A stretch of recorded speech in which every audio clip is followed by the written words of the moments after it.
perlu diketahui mungkin unit pelayanan perempuan dan anak itu, unit PPA, memang saat ini sejak tahun 2007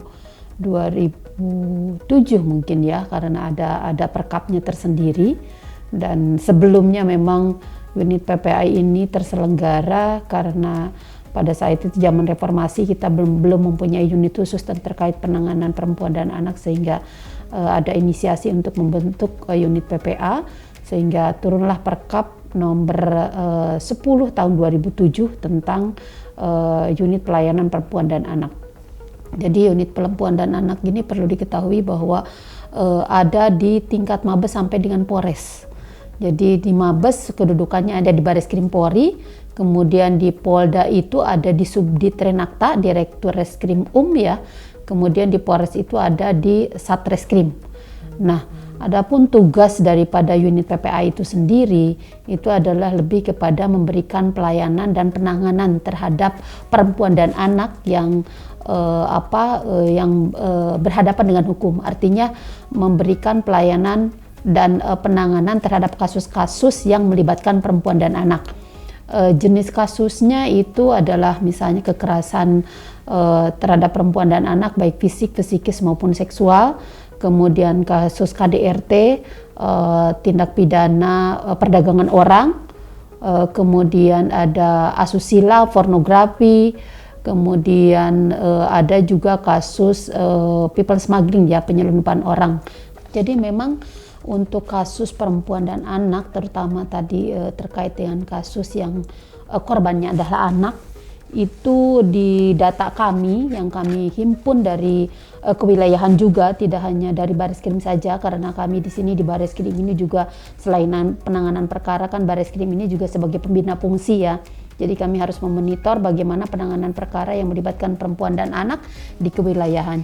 Jadi dari data kami yang kami himpun di kewilayahan untuk perbandingan mungkin untuk data kasus kekerasan terhadap anak ini memang banyak sekali mendominasi daripada kasus-kasus yang lainnya. Misalnya untuk kasus, memang dominasi kasusnya itu lebih kepada kasus kekerasan seksual, persetubuhan dan pencabulan. Tetapi kemudian kasus kekerasan fisik yang kemudian tadi seperti contoh kasus yang saat ini sedang menghebohkan, artinya ya sedang menjadi perhatian masyarakat di Jakarta Selatan. Kemudian yang terbaru juga kami kemarin mendapat informasi dari Polres Jakarta Timur juga kekerasan fisik terhadap anak.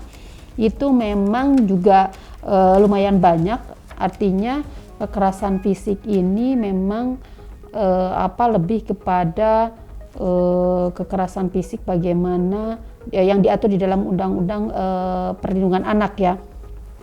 Jadi di dalam data kami untuk kekerasan fisik terhadap anak tahun 2023 ini sampai dengan bulan November itu ada sekitar total untuk kasus kekerasan anak ya yang melibatkan anak ada 8.544 kasus. Sedangkan untuk kasus fisik itu mendominasi itu di fisik, psikis maupun fisik dan psikis itu ada 2.436 kasus tersendiri gitu. Kalau dilihat dari data yang kami himpun ya memang terlihat di sini ada peningkatan ya kekerasan terhadap anak ini. Dari tahun lalu kami menghimpun sekitar 10.048 kasus. Sampai tahun 2023 ini sampai dengan bulan November ada sekitar 13.108 kasus untuk kasus kekerasan terhadap anak.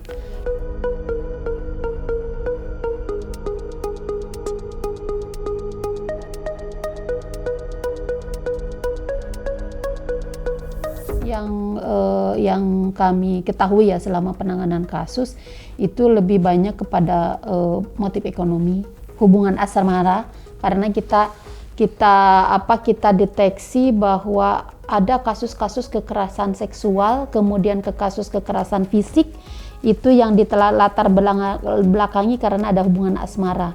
Artinya ada orang pacaran kemudian diputus salah satu pihak, biasanya laki-laki ini tidak terima, kemudian melakukan kekerasan. Ada juga kemudian kekerasan seksual yang berujung ya pacaran tapi kemudian berujung kepada kekerasan seksual, gitu juga banyak.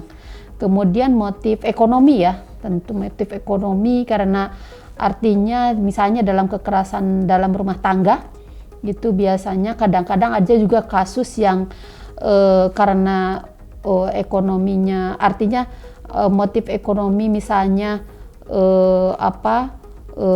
kekurangan ekonomi dan lain-lain, kemudian ada juga yang dieksploitasi misalnya anaknya kah, istrinya kah dieksploitasi secara seksual, atau mungkin kasus-kasus TPPO tertentu yang kemudian udah tahu itu masih anak tapi kemudian si keluarga membutuhkan uang dan setuju untuk anaknya diberangkatkan menjadi pekerja migran yang kemudian ternyata itu dieksploitasi secara seksual, ataupun mungkin pekerja migran tetapi kemudian dikirim tanpa prosedur. Nah itu juga menjadi salah satu motif ekonomi. Banyak sekali kekerasan terhadap perempuan dan anak yang motifnya adalah ekonomi untuk mendapatkan keuntungan. Kemudian untuk kasus-kasus yang mungkin saat ini juga menjadi trending, bullying yang dilakukan oleh anak terhadap temannya di sekolah, itu lebih kepada anak-anak yang mencari jati diri, anak-anak yang ingin dianggap hebat oleh temannya, atau dia menganggap pengen mendapatkan perhatian lebih gitu misalnya dari temannya atau dari pihak sekolah, guru dan lain-lain.